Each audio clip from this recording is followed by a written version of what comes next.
What if I told you that the man behind Kiss's demon mask has been hiding secrets that would shock even his most devoted fans? What if I told you that Gene Simmons, the fire-breathing rock legend who claimed to have slept with nearly 5,000 women, is now facing headlines that could destroy everything he built? And what if I told you that his recent marriage to Shannon Tweed after 28 years wasn't about love at all, but about covering up a scandal that almost tore his family apart? Today we're diving deep into the shocking truth about Gene Simmons, and I promise you, this story has more twists than any soap opera you've ever watched. From recently discovered footage that reveals conversations never meant to be public, to legal documents from 2025 that mention disturbing incidents with female employees, to his son's plagiarism scandal that rocked the comic book world. This is the real story behind one of rock music's most controversial figures. But to understand what's happening now, we need to go back to the beginning, because Gene Simmons wasn't always Gene Simmons. He wasn't even always American. His story begins in a place where survival meant everything, and that need to survive would shape every decision he made for the rest of his life. Picture a small boy born as Chaim was on August 25, 1949, in Haifa, Israel. His mother, Flora, had just escaped something unimaginable. She was born in Hungary in 1925 and had barely survived the Nazi concentration camps. When she was just 14 years old, Nazi soldiers forced her to pick potatoes in fields while they watched with guns. She wore clothes marked with crosses, moving between different camps, watching her world disappear one family member at a time. Flora didn't need to explain her trauma with words. Her silence, her overprotectiveness, and the way she sometimes cried for no reason told the whole story. Little Chaim understood that pain had left something permanent inside both of them, a desperate need to never feel weak again, to never let anyone see them break. His father, Yehiel, had also escaped Hungary and married Flora in 1946. They moved to Israel in 1947, just before the new state was officially born. But by the time Chaim turned 6 in 1955, their marriage was crumbling. Money was scarce. Hope felt even scarcer, and his father couldn't handle the pressure. When his parents divorced, his father stayed in Israel, remarried, and started a new life. Chaim never saw him again. Flora was left to raise her son alone in Tyrant Carmel. She worked nearly every day in factories, sewing buttons just to put food on their table. Sometimes dinner was nothing but bread and milk. At just 7 years old, Chaim was already trying to help. He picked wild fruit with friends and sold it by the roadside. He made his first winter coat out of an old army blanket because they couldn't afford a real one. While his mother worked late into the night, Chaim often cried himself to sleep in an empty house. At school, things weren't any better. Other kids bullied him for being different. Even in post-war Israel, some of the hate his mother had escaped followed him into the classroom. But Chaim found something that would change his life forever: American comic books. Spider-Man, Superman, these colorful heroes became his escape from a gray world. He couldn't even read English yet, but he tried anyway. By age 7, he was already speaking Hebrew, Hungarian, and Turkish.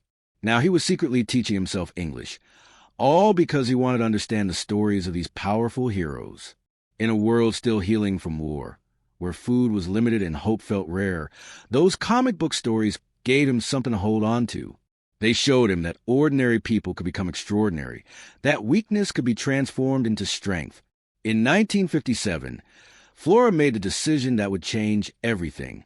With barely anything to her name, she and 8-year-old Chaim left Israel forever. They arrived in Queens, New York with no money, no English, and no family waiting for them. Chaim became Eugene Klein and had to start completely over. Flush toilets and TV dinners amazed him. But adapting to America wasn't easy. Flora worked 15-hour shifts in Brooklyn factories, while Eugene learned to take care of himself. He went to Jewish school for a while, but didn't fit in. Then he switched to public school and graduated from Newtown High in 1967. Kids teased him mercilessly for his accent. Every word he spoke marked him as foreign, as different. But Eugene refused to let it break him. He sold cactuses door to door, just like he had sold fruit in Israel. Every insult, every rejection, it just made him try harder. He started learning English faster by watching television and reading more comics. That's when his obsession with American pop culture exploded. By 1959, at just 9 years old, he legally changed his name again, this time to Gene Klein, picking Gene after cowboy actors like Gene Autry. He was determined to be completely American now, even though he still lived in a cramped apartment with his mother and cousins. Gene fell in love with television, especially The Ed Sullivan Show. When the Beatles appeared on February 9th, 1964, something inside him caught fire. He wanted that life desperately. He wanted the stage, the fame, the feeling of being somebody important. But deep inside, he still felt like the poor boy with nothing. He even pretended to be British sometimes, copying the Beatles' accents just to fit in with girls. He was awkward and unsure, going through all the messy changes of being a teenager, but his charm was slowly growing stronger. During the 1960s, Gene took whatever job he could find. He worked in butcher shops, slicing meat. He worked in delis behind counters. He earned just over $1 an hour, but he saved every single cent. Poverty had taught him to count every penny like his life depended on it. Gene stayed away from alcohol, even at parties. He noticed how older guys got drunk and sloppy, so he stayed sharp and clear-headed. That's how he got girls, he said later. He used his clarity while everyone else lost theirs to drinking. He started learning guitar and practicing constantly. After seeing the Beatles on TV, he couldn't stop dreaming about music. He formed little bands and started building his future while still in high school. In 1968, he went to Sullivan County Community College, studied education, and got an associate degree by 1970. He even taught 6th grade in Spanish Harlem for $75 a week. But Gene's heart wasn't in the classroom. It was on the stage. He joined up with Paul Stanley and formed a band called Rainbow, which soon became Wicked Lester in 1970. They played at clubs at night and worked other jobs during the day. Gene even worked at a fashion magazine and did translation work using the Hungarian, Turkish, and Spanish he had picked up as a kid. But music was where his soul truly lived. All the while, he was sending money back to his mother, still carrying the weight of her survival and everything she had lost during the war. Then there's a part of Gene's story that shocked even his fans when he revealed it years later. He says he lost his virginity at almost 14 years old in 1963. He was just a kid delivering newspapers. One winter evening, right before Christmas, he knocked on a customer's door. A married woman answered, crying and wearing only a thin nightgown. What happened next, he described in disturbing detail in his book years later. It wasn't just the beginning of his sex life. It was the beginning of a pattern that would define him. In 1970, Gene teamed up with Paul Stanley, Steve Coronel, Brooke Ostrander, and Tony Zarrella to form Wicked Lester. Their sound was a strange mix of folk and rock, born out of New York City's unpredictable music scene. By October 1972, they had recorded a full album at Electric Lady Studios, the same place Jimi Hendrix had built. Epic Records had invested heavily in the project, but their director Don Ellis absolutely hated it. He called the sound too messy and too strange for radio, so he shelved it forever. That rejection hit Gene like a physical blow. He had poured his heart into the project, and now it was dead before it could even begin.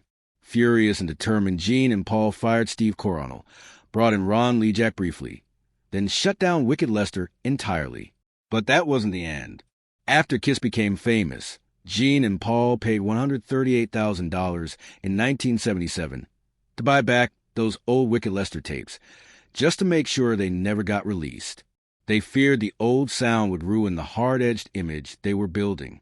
That failed band gave birth to something much bigger. By January 1973, Gene and Paul were done with compromise.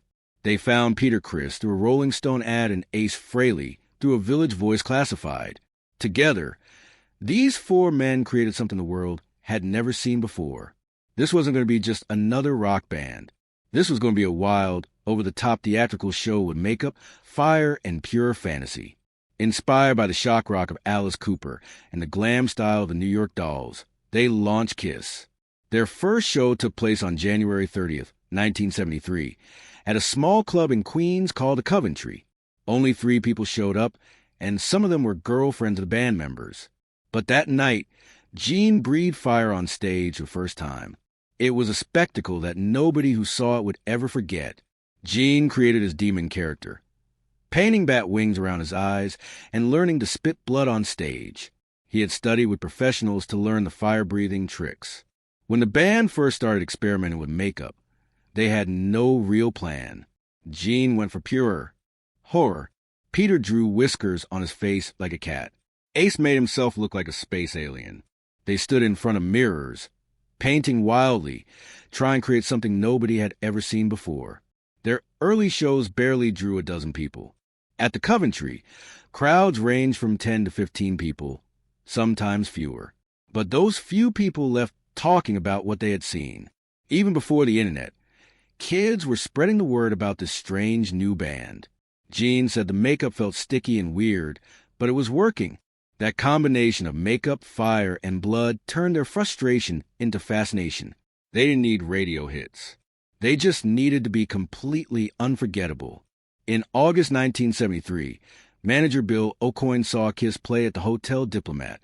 He believed in them so much that he promised to get them a record deal within 2 weeks. And incredibly, he kept his promise. By November 1st, they had signed with Casablanca Records, a brand new label run by Neil Bogart. Peter Criss was so excited when he heard the news that he literally fell off his platform shoes. The band quickly recorded their first album with producer Eddie Kramer and released it on February 18, 1974. Sales were slow at first, only 75,000 copies, but the band refused to give up. They played over 300 shows that year. Casablanca Records was nearly bankrupt, but Kiss's constant touring kept the label alive. Neil Bogart had doubted their makeup concept at first, but when he saw the crowds growing, he knew they had something special. By 1975, they were filling stadiums without a single major radio hit. Gene called it a gamble that turned them into legends. But during those early years, Gene developed a disturbing habit that would haunt him for decades. He began taking Polaroid photos of his sexual encounters with women. Each woman had to hold up a hotel room key as proof of where and when it happened. Over the years, he claimed to have taken nearly 5,000 of these photos, boasting in interviews that he had slept with more than 4,600 women. He even showed these photos to friends and guests. Grace Slick from Jefferson Airplane called it disgusting when she saw them. Gene kept them all locked in a box like twisted trophies. His future wife Shannon Tweed would later find them and burn them live on their reality show, but that was still decades away. Everything changed on September 10th, 1975, when Kiss released their live album called Alive. It was loud, raw, and filled with the madness of their live shows. You could hear the fire, the screams, and the blood in every track. The album went quadruple platinum, selling over 4 million copies. It reached number 9 on the Billboard charts and stayed there for 110 weeks. That record saved Casablanca from bankruptcy and proved that their wild approach was working. The makeup, the fire, the complete madness of it all made perfect sense to fans. Suddenly, they weren't just a strange band with face paint. They were the future of rock music. In 1976, they pushed even further with their album Destroyer. Producer Bob Ezrin added strings, children's choirs, and reversed drum sounds. The hit Shout Out Loud reached number 31 on the Billboard Hot 100. Gene's song God of Thunder was filled with screams and darkness that perfectly captured his demon persona. But success was changing Gene in troubling ways. His ego grew with each achievement, and while Bob Ezrin polished their sound, Gene made sure his own persona stayed front and center. He was becoming obsessed with power and control. By the late 1970s, their tours became full-blown spectacles. The Dynasty Tour in 1979 featured Gene flying across the stage, while Ace Frehley's guitar shot rockets at smoke-spewing props. But cracks were showing in the band.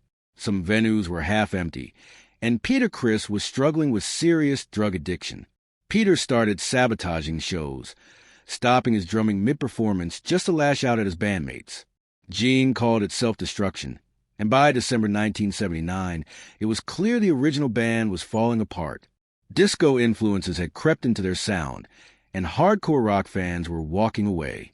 In 1978, they did something that seemed completely insane. NBC aired a bizarre TV movie called Kiss Meets the Phantom of the Park. The same people who made Scooby-Doo produced it. Kiss played themselves as superheroes battling an evil inventor in a theme park. The acting was terrible and fans hated it, but Gene loved the attention. That same year, all four members released solo albums. Gene's record outsold some of Kiss's actual group albums, which showed just how massive his ego had become. His songs talk about radioactivity and twisted fantasies that reveal disturbing thoughts beneath the surface. On September 18, 1983, Kiss did something unthinkable. They took off their makeup live on MTV. After 10 years of mystery, they revealed their real faces to the world. At the same time, they released Lick It Up, which went platinum with over 1 million copies sold. The gamble worked completely. Sales jumped, and fans came rushing back. In 1984, Gene took a break from music to try acting. He played the villain Luther in the sci-fi thriller Runaway. He was a mad scientist who used killer robots to murder people, drawing directly from his demon character. Gene delivered his lines with dramatic flair and died at the hands of his own creations, which seemed oddly fitting. Behind the scenes, Gene was still chasing women relentlessly. His affairs disrupted the band's work constantly. He missed recording sessions and picked Hollywood parties over rehearsals. His behavior was tearing everything apart, but he didn't seem to care. In his 2001 autobiography, Kiss and Makeup, Gene revealed the full, shocking truth. He claimed to have slept with over 4,800 women during his time in the band. One of his wildest stories involved dating Cher between 1979 and 1980, then falling for her best friend Diana Ross. What started as a simple Christmas shopping trip turned into a full-blown love triangle that exploded in People magazine. But the biggest twist was still coming. In 1996, the original members of Kiss reunited. The makeup returned and shows sold out everywhere. They performed in 75 cities, played 92 shows, and sold 1.2 million tickets. The tour made $143 million. But behind the scenes, old wounds were reopening. Fraley and Chris were paid flat rates, while Gene and Paul took much larger cuts plus profits. This brings us to the most important part of Gene's story, his relationship with Shannon Tweed, which began in 1983 at the Playboy Mansion. Shannon had been named Playmate of the Year in 1982, and she entered Gene's world knowing exactly what his reputation was. Despite his claims of nearly 5,000 lovers, they built a life together and had 2 children, Nick in 1989 and Sophie in 1992. But here's where the story gets really shocking. Gene refused to marry Shannon for 28 years. He would joke that marriage was a trap, but his behavior pushed Shannon to her breaking point. In 2011, she stormed off the Joy Behar show, calling him a pig on national television. From 2006 to 2012, they starred in a reality show called Gene Simmons' Family Jewels. The show gave fans a front-row seat to their home life and became A&E's second biggest hit. But it also revealed the cracks in their relationship that had been growing for decades. The turning point came when Shannon found Gene's collection of those disturbing Polaroid photos and burned them live on television. That moment shocked fans around the world and seemed to finally wake Gene up to what he was losing. After 28 years of avoiding marriage, he suddenly proposed to Shannon in Belize on July 26, 2011, and they got married on October 1st. But here's the shocking truth that's just now coming to light. According to recently discovered footage from their reality show, conversations that were never meant to be public reveal that their marriage wasn't about love at all. It was about covering up a scandal that almost destroyed their family. The show followed them into couples therapy, where Shannon said she had never agreed to be in an open relationship and felt completely blindsided by Gene's behavior. Gene finally opened up about his deep fears of commitment that came from his childhood trauma. But behind the scenes, legal troubles were mounting. In 2010, Gene was sued by ESPN makeup artist Vicky Michelle, who claimed he behaved inappropriately during a Sports Center appearance. In 2016, a dishwasher at his Rock and Brews restaurant accused him of groping her. Another woman made similar claims in 2017. Though Gene dismissed these lawsuits as baseless, they created a troubling pattern. Even Gene's children weren't spared from scandal. In 2010, his son Nick got into serious trouble over his comic book Incarnate, which was accused of stealing artwork from the Japanese manga Bleach. Fans showed exact panel comparisons proving the plagiarism. The publisher pulled the comic, and Nick was forced to apologize, but the damage to his credibility was permanent. Gene's business empire continued growing despite the controversies. By the 2000s, he had put the Kiss logo on over 5,000 products, from pinball machines to condoms to coffins. Sales topped $1 billion. But in 2017, he went too far when he tried to trademark the famous devil horns hand gesture, claiming he invented it in 1974. The backlash was instant and brutal. Metal fans were furious, reminding him that people like John Lennon and Ronnie James Dio had been using the gesture long before Kiss existed. Gene dropped the trademark attempt within days, but the damage was done. In 2018, Gene's tough exterior finally cracked when his mother Flora passed away at age 93. She was a Holocaust survivor who had raised him alone after immigrating to America. Gene broke down on Instagram, calling her his moral compass. For once, fans saw him without any masks, just a son mourning his mother. Now, let's talk about what's making headlines in 2025.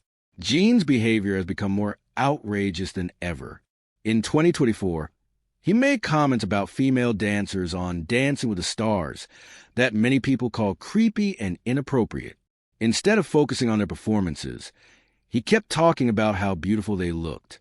One comment went viral for all the wrong reasons. Social media exploded with criticism, calling him the gross uncle nobody wanted at family gatherings. But Gene didn't back down. In interviews, he said he stood by every word, showing he still doesn't understand why his behavior makes people uncomfortable.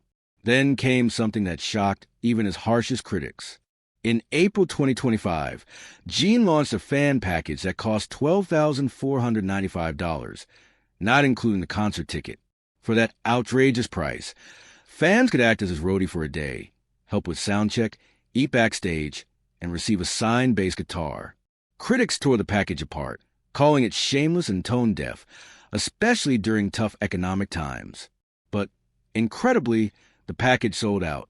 One fan, a retired soldier, paid for the experience and said it was worth every penny. This showed that despite all the controversy, Gene still has devoted fans willing to pay anything to be close to him. The situation reached a new level of absurdity in August 2025 when President Trump announced that Kiss would receive the Kennedy Center honors. This was shocking because just 3 years earlier, Gene had blasted Trump in interviews, calling him abhorrent for spreading hate. After January 6, he even compared Trump's rise to cockroaches coming out of the walls. But now, the band was accepting an award from the same man Gene had criticized so harshly. The internet exploded with memes and accusations of hypocrisy. Gene's silence on the controversy spoke volumes about how his principles could change when fame and recognition were on the line. Gene also took his solo act on the road in 2025, charging over $500 for some tickets. By March, several dates had been canceled due to low sales, showing that even his most loyal fans had limits. When Ozzy Osbourne passed away in July 2025, Gene showed rare emotion during a CBS interview, remembering how Kiss had opened for Black Sabbath in 1975. He revealed that Kiss had once turned down a major tour with Sabbath because of their heavy drug use. Gene wanted to keep his band's image clean, which stunned fans who knew about his own controversial behavior. Legal documents from 2025 mention new incidents involving female employees, suggesting the troubling pattern continues. The recently discovered reality show footage reveals conversations about covering up scandals that were never meant to become public. So what does all this mean for Gene Simmons today? At 76 years old, he's worth more than $400 million, but his legacy is more complicated than ever. He's a man who survived poverty and built an empire, but he's also someone whose behavior has consistently caused harm to others. The recent headlines show a pattern that goes back decades. From the disturbing photo collection to multiple lawsuits, from inappropriate comments on national television to outrageous fan packages that exploit his most devoted supporters. Gene seems unable or unwilling to change his ways. His marriage to Shannon appears to have been more about damage control than genuine love, at least according to the newly revealed footage. His acceptance of honors from politicians he previously criticized shows a willingness to abandon his stated principles for recognition. What makes Gene's story so tragic is the contradiction at its heart. This is a man whose mother survived the Holocaust, who worked his way out of poverty through determination, who created one of the most successful rock bands in history. But it's also a man whose treatment of women and obsession with money have consistently overshadowed his achievements. The reality show moments of vulnerability, especially around his mother's death, seem like glimpses of his humanity, but these appear to be exceptions rather than the rule. Even in his 70s, Gene continues to prioritize profit over people and power over decency. Perhaps most telling is how his own family has been affected. His son's plagiarism scandal happened in the shadow of his father's reputation. Shannon's decision to burn those photos on television was clearly a desperate attempt to draw a line under that chapter of their lives. The latest headlines reveal a man who has never truly faced the consequences of his behavior. Despite decades of criticism, multiple lawsuits, and public backlash, he continues to act as if normal rules don't apply to him. His wealth and fame have protected him from many consequences, but they haven't saved his reputation. As Kiss moves toward the end of their farewell tour, Gene's legacy remains deeply complicated. There's no denying his impact on rock music and popular culture, but there's also no denying the darker aspect of his story that continue to make headlines. The most recent controversies show that age hasn't brought wisdom or humility. If anything, Gene seems more detached from reality than ever, unable to understand why people find his behavior problematic. The $12,000 fan packages and inappropriate television comments suggest a man completely out of touch with how normal people live and think. What's particularly sad is how his mother's story of survival should have taught him about resilience, compassion, and treating people with dignity. Instead, Gene seems to have learned that survival means taking whatever you can get, regardless of who gets hurt. The newly discovered footage and legal documents paint a picture of a man whose public marriage was really about crisis management. The conversations that were never meant to be public reveal calculated damage control rather than genuine commitment. Gene Simmons created an image so powerful that it may have consumed the human being underneath. The demon makeup became a mask he could never fully remove, even in his own home. The headlines will keep coming, because Gene has never learned how to exist without controversy. Whether this is the real Gene Simmons or just another performance may never be answered. What we do know is that at 76 years old, he shows no signs of changing. His ability to generate headlines, even negative ones, remains as strong as ever. The story of Gene Simmons is a cautionary tale about what happens when survival instincts become exploitation, when trauma turns into a license to harm others, and when success becomes a shield against accountability. His journey from Holocaust survivor's son to rock legend is remarkable, but it's overshadowed by choices that revealed his true character. The latest breaking headlines about Gene Simmons tell us that some people never change, no matter how old they get or how much they have to lose. They tell us that wealth and fame can protect you from consequences for a long time, but they can't protect you from history's judgment. As we watch the final chapters of Gene Simmons' career unfold, one thing is certain: the controversies aren't over. If recent events are any indication, the most shocking headlines may still be ahead of us. What do you think about Gene Simmons and these latest revelations? Has he finally gone too far, or is this just another chapter in a career built on pushing every boundary? Let me know your thoughts in the comments below. If this deep dive into one of rock's most controversial figures opened your eyes to something new, smash that like button and share this video with someone who needs to know the truth. Don't forget to subscribe and hit that notification bell so you never miss our investigations into the stories behind the headlines. Thanks for watching, and I'll see you in the next video where we'll continue exposing the truth that others won't tell you.